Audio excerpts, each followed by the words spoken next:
कि जब से भारतीय जनता पार्टी की सरकार आई और लगातार भारतीय जनता पार्टी की सरकार को गरीब, मजदूर, किसान, नौजवान, बुनकर, बेरोजगार से कोई लेना देना नहीं है हमारे वक्त। ये सरकार लगातार पूंजीपतियों की सरकार है और पूरी तरह जितनी भी सरकारी संपत्तियां हैं पूंजीपतियों के हवाले करने के लिए पूरी साजिश कर। गुजरे तो सभी जाएंगे, तैरे या डूबे किनारे तो सभी जाएंगे, कोई कितनी भी बुलंदी पर चला जाए पर आसमां से उतारे तो सभी जाएंगे मानवर। तो ज्योतिबा फूले जी ने कहा कि वंचित शोषितों को अनिवार्य शिक्षा का और मुफ्त शिक्षा का जो अधिकार मिलना चाहिए। इन्होंने सरकारी नौकरियों में भी वकालत की मान्यवर। मैं ज्यादा कुछ नहीं कहते हुए कहूंगा कोल्हापुर का इतिहास देख लीजिए, जहां छत्रपति रियासत में छत्रपति साहू जी महाराज ने 1901-1902 में पिछड़े और दलितों को 50% आरक्षण देने का काम किया था। वही मान्यवर उत्तर प्रदेश की ये जो सरकार है, बाबा साहब भीमराव अंबेडकर के संविधान को वो चाहते हैं कि जो हमारा संविधान, जो देश का संविधान 2 साल 11 महीना 18 दिन में बना, बाबा साहब भीमराव अंबेडकर का सपना था,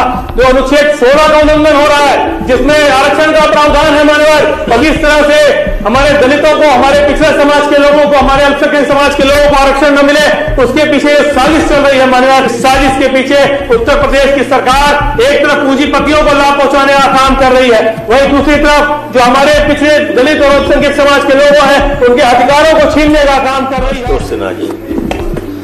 मान्यवर। क्योंकि जब से भारतीय जनता पार्टी की सरकार आई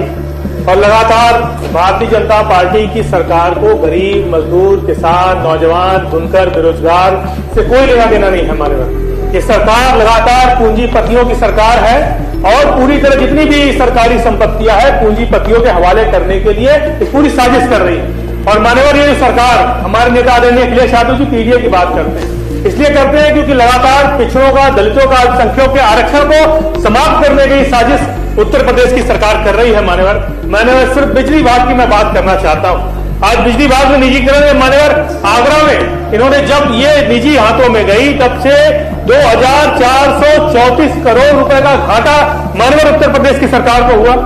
और लगातार ये घाटा होता जा रहा है। और वही किसको से हम उसकी तुलना कर रहे हैं मान्यवर, तो जहां राजस्व घाटा और एटीएनसी लॉस दोनों मामलों में टोरेंट कंपनी जिसको दी गई है वो किसको से कई गुना ज्यादा सरकार को नुकसान हो रहा है मान्यवर। बड़ी अचरज की बात है। मैंने उस दिन माननीय मंत्री जी से पूछा, माननीय मंत्री जी जवाब देने से मुकर गए, घुमा फिराने लगे। पावर कॉर्पोरेशन 5 रुपए 55 पैसे में बिजली खरीद रहा है और मान्यवर टोरेंट कंपनी को 4 रुपए 36 पैसे में बेच रहा है। अब आप सोचिए मान्यवर कि लगातार जिस तरह से उत्तर प्रदेश की सरकार लगातार महंगी बिजली खरीदकर सस्ती बिजली प्राइवेट कंपनी को दे रही है, उसमें 2023-24 में पावर कॉर्पोरेशन ने 2301 मिलियन यूनिट मान्यवर बिजली टोरेंट कंपनी को दी, जिसमें 274 करोड़ रुपए का घाटा मान्यवर आज उत्तर प्रदेश की सरकार को उठाना पड़ रहा है। मैं कहना चाहता हूं मान्यवर कि किसको टोरेंट कंपनी में अगर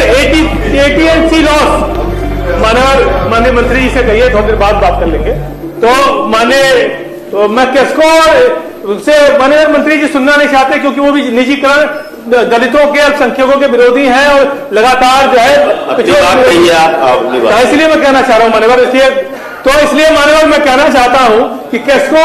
में जो एटीएनसी लॉस था वो 9.6 है और वही टोरेंट कंपनी में 9.82 है। आप मान्यवर बिजली यूनिट देख लीजिए कि सरकार 4 रुपए 36 पैसे में दे रही है टोरेंट को और वही किसको को दे रही है 7 रुपए 96 पैसे में। तो सरकारी संस्थानों को महंगे में बिजली दे रही है और जितने से खरीदी उसे सस्ते में दे रही है प्राइवेट कंपनी को। और लगातार जो नुकसान हो रहा है मान्यवर, उससे उत्तर प्रदेश, आप दक्षिणांचल और पूर्वांचल की बात मान्यवर कर रहा हूं, आज दक्षिणांचल और पूर्वांचल दोनों में मान्यवर निजीकरण का जो फैसला लिया गया है, भारत सरकार द्वारा जो विद्युत वितरण निगम कंपनियों की रेटिंग जो जारी की गई है उसमें भी पूर्वांचल और दक्षिणांचल में लगातार सुधार होने का काम हो रहा है मान्यवर। मैं पूर्वांचल विद्युत वितरण निगम की बात इसलिए करना चाह रहा हूं क्योंकि हम लोग पूर्वांचल के रहने वाले हैं। आज 67,67,000 उपभोक्ता का 23,978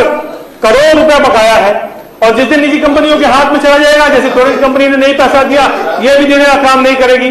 मैं मान्यवर आपसे बताना चाहता हूं कि आज आरडीएसएस योजना के अंतर्गत 12,000 करोड़ रुपया सरकार ने लगाने का काम किया, बिजनेस प्लान के अंतर्गत 11,000 करोड़ रुपए लगाने का काम किया और लगातार इतना पैसा लगाने के बाद निजी कंपनियों को जो मान्यवर जो हमारे संसाधन है, जो जमीनें हैं, जो प्रॉपर्टीज है, सब मिला के 1 लाख करोड़ रुपए के उपकरण और जितनी जमीन और भूमि कौड़ियों के दाम पर बिजली विभाग की बेचने की जो साजिश चल रही है उत्तर प्रदेश सरकार की, ये मान्यवर कहीं से हमें और आपको सोचना होगा कि एक तरफ जहां राजस्व वसूली की बात आ रही है, 133 करोड़ का राजस्व वसूली का रिकॉर्ड बनाने का काम किया, लाइन लॉस लगातार घटने का काम हो रहा है, लाइन लॉस 27% से घटकर 17% हो गया, और मानव जो पद स्वीकृत है वो 17,303 पद स्वीकृत है, और जिसमें अभी 8,986 पद खाली हैं। और